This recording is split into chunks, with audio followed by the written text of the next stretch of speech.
62만 명이 한순간에 지구에서 사라졌다면 믿으시겠어요? 그것도 외국 침입도 아니고 자연재해도 아닌 형제끼리 칼부림에서 말이죠.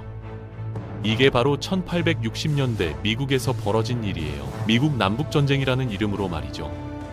한 나라가 둘로 갈라져서 서로 죽이고 죽이는 미친 짓을 4년이나 했거든요.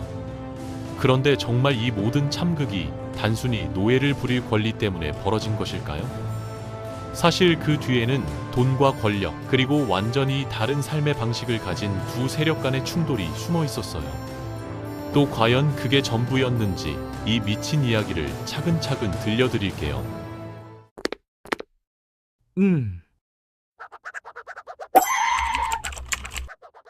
사실 미국이라는 나라는 태어날 때부터 문제가 있었어요. 1776년 독립선언서에서는 모든 인간은 평등하게 창조됐다고 했는데 정작 400만 명의 흑인들은 물건 취급을 받고 있었거든요. 이게 말이 되나요? 자유의 나라라면서 노예를 부리고 있었던 거죠. 북부와 남부는 완전히 다른 세상에서 살고 있었습니다. 북부는 공장 굴뚝에서 연기가 피어오르고 철길이 깔리면서 산업혁명이 한창이었어요.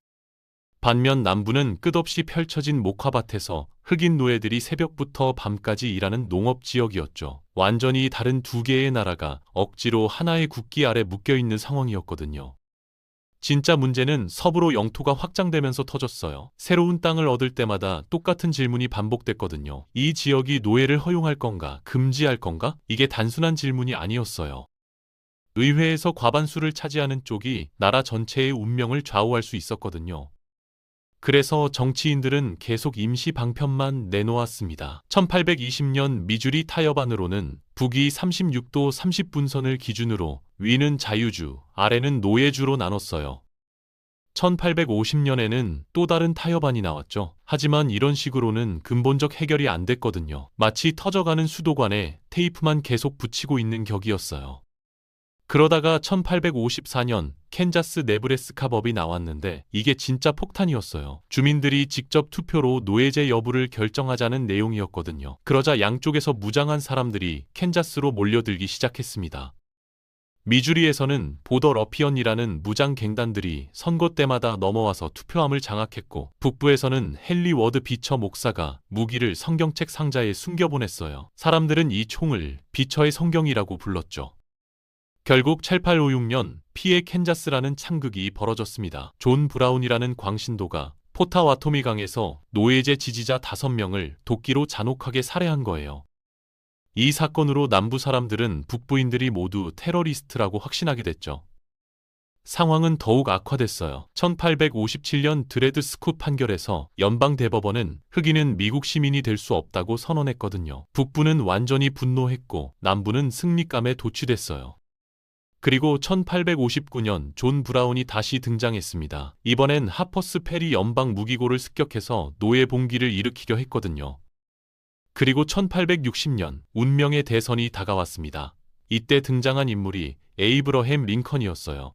켄터키 통나무집에서 태어나 학교는 1년도 못 다녔지만 스스로 법을 공부해서 변호사가 된 인물이었죠. 사람들은 그를 정직한 에이브라고 불렀어요. 실수로 6센트를 과다 청구한 고객에게 잔돈을 돌려주려고 몇 마일을 걸어간 적도 있었거든요. 링컨이 노예제 확산 반대를 내걸고 대통령에 당선되자 남부는 완전히 패닉 상태에 빠졌습니다. 사우스 캐롤라이나가 제일 먼저 연방 탈퇴를 선언했고 미시시피, 플로리다, 엘라베마, 조지아, 루이지애나, 텍사스가 뒤를 따랐어요. 이들은 남부연합이라는 새로운 나라를 만들었죠. 하지만 링컨은 이들의 탈퇴를 인정하지 않았어요. 헌법 어디에도 주가 연방에서 나갈 권리는 없다고 봤거든요. 그래서 남아있는 연방 기지들이 문제가 됐습니다. 특히 사우스 캐롤라이나 찰스턴 항구의 섬터 요새 말이에요.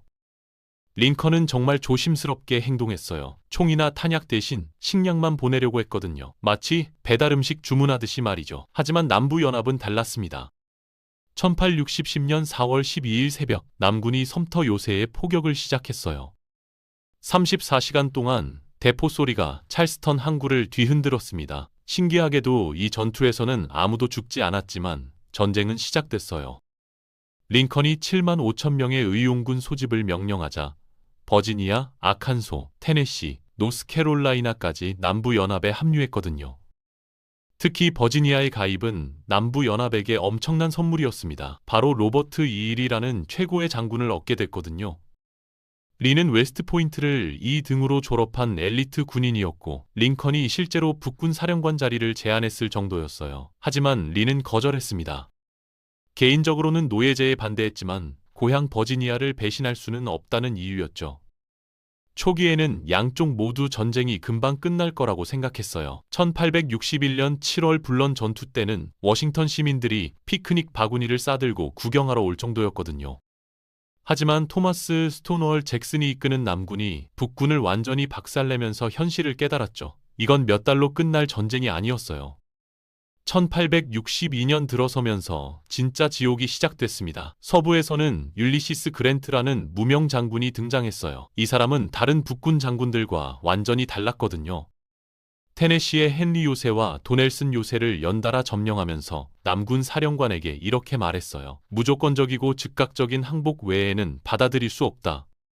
그랜트의 진짜 시험은 실로 전투에서 펼쳐졌어요. 남군의 기습 공격으로 북군이 완전히 박살났는데도 그랜트는 절대 당황하지 않았거든요. 밤새 증원군을 기다린 후 다음날 강력한 반격으로 남군을 물리쳤습니다. 하지만 대가는 참혹했어요. 양쪽 합쳐서 2만 3천 명이 넘는 사상자가 발생했거든요. 그때까지 미국이 경험한 모든 전쟁 사상자를 합친 것보다 많은 숫자였어요. 동부에서는 조지 맥클렐런이라는 장군이 문제였습니다. 실력은 있었지만 지나치게 신중해서 공격을 안 하려고 했거든요. 링컨이 군대를 안 쓸 거면 잠깐 빌려달라고 편지를 보낼 정도였죠. 1862년 맥클렐런은 반도 작전으로 리치몬드 근처까지 갔지만 로버트 E. 리가 남군 사령관에 취임하면서 모든 게 바뀌었어요. 리 장군은 즉시 공격에 나섰습니다. 7일 전투라고 불리는 연속 공격으로 맥클렐런을 리치몬드에서 몰아냈거든요. 리는 더 많은 병력을 잃었지만 전략적 목표를 달성했어요. 북군의 사기는 완전히 떨어졌죠.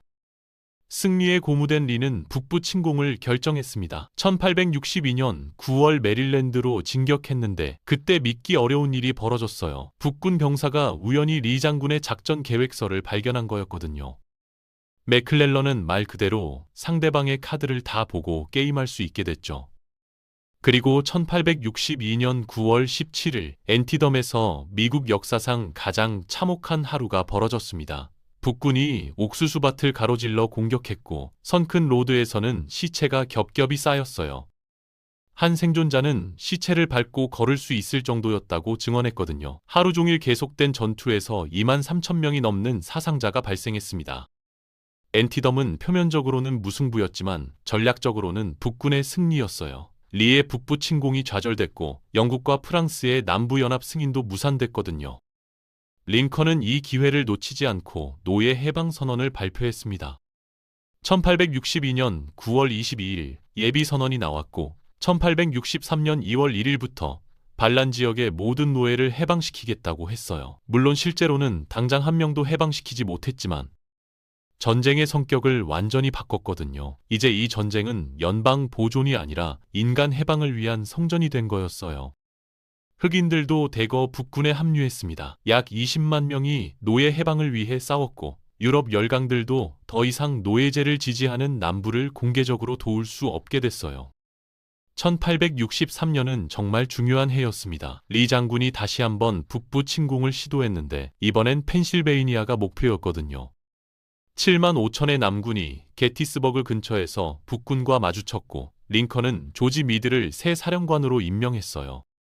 게티스버그 전투는 3일간 계속됐는데 둘째 날 리틀 라운드 탑에서 조슈아 체인벌린이 영웅적 방어를 펼쳤어요. 탄약이 떨어지자 총검 돌격을 명령했고 이 무모해 보이는 작전이 성공했거든요. 하지만 셋째 날 리 장군은 운명적 결정을 내렸습니다.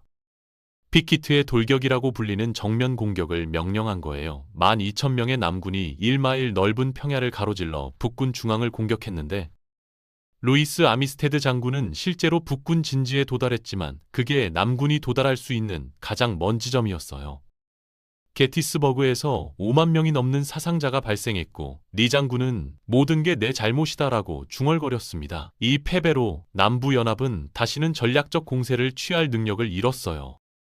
같은 시기 서부에서는 그랜트가 빅스버그 공성전을 벌이고 있었어요. 미시시피 강의 마지막 남군 거점을 몇 달 동안 포위했는데 성 안의 남군과 시민들은 말과 개, 심지어 쥐까지 잡아먹으며 버텼거든요.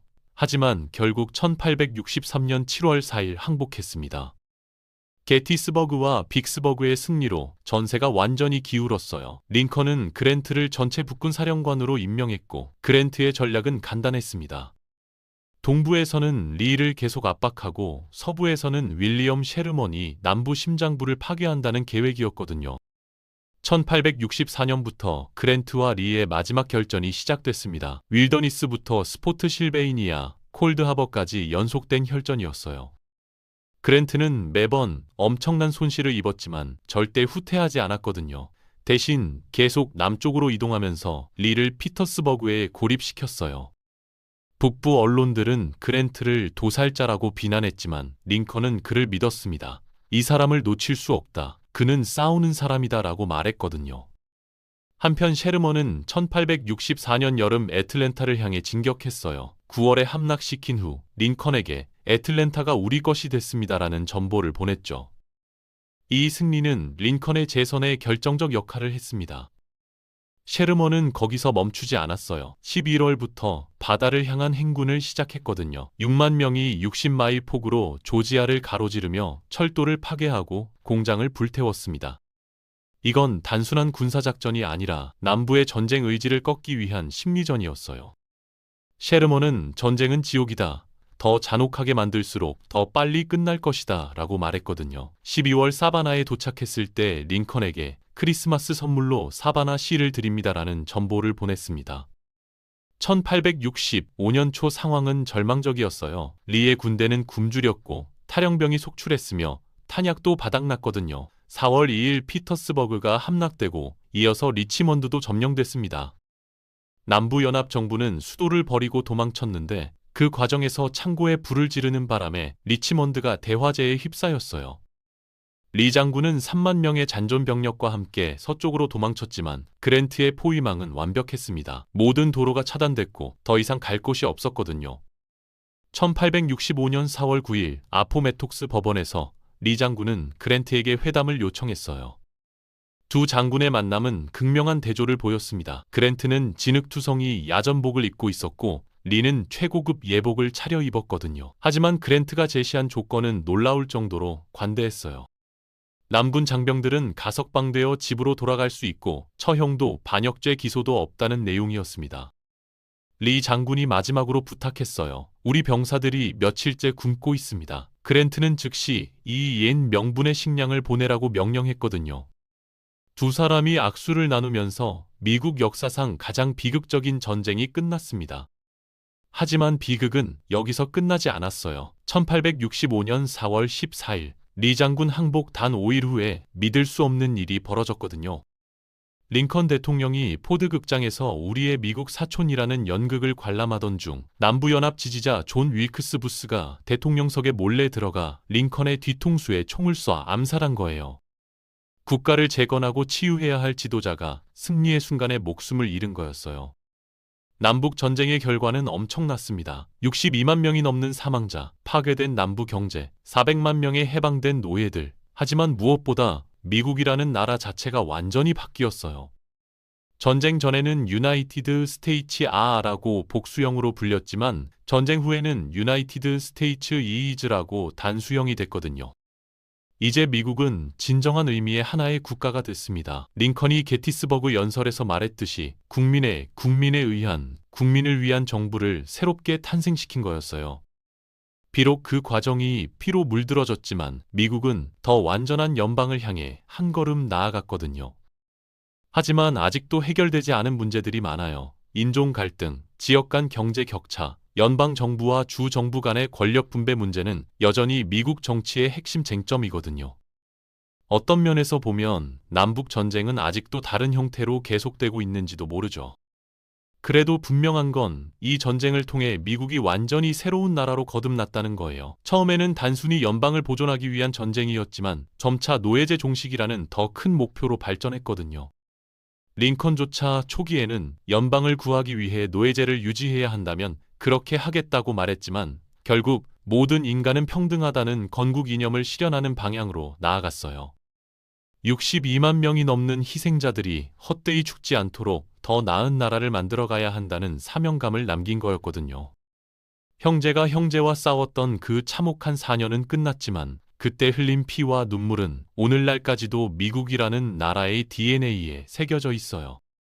그리고 그 기억은 앞으로도 계속해서 더 나은 나라를 만들어가라고 우리에게 말하고 있는데, 작금의 시대에 미국이 세계를 향해서 하는 행동들을 보면 왜 우울해지죠?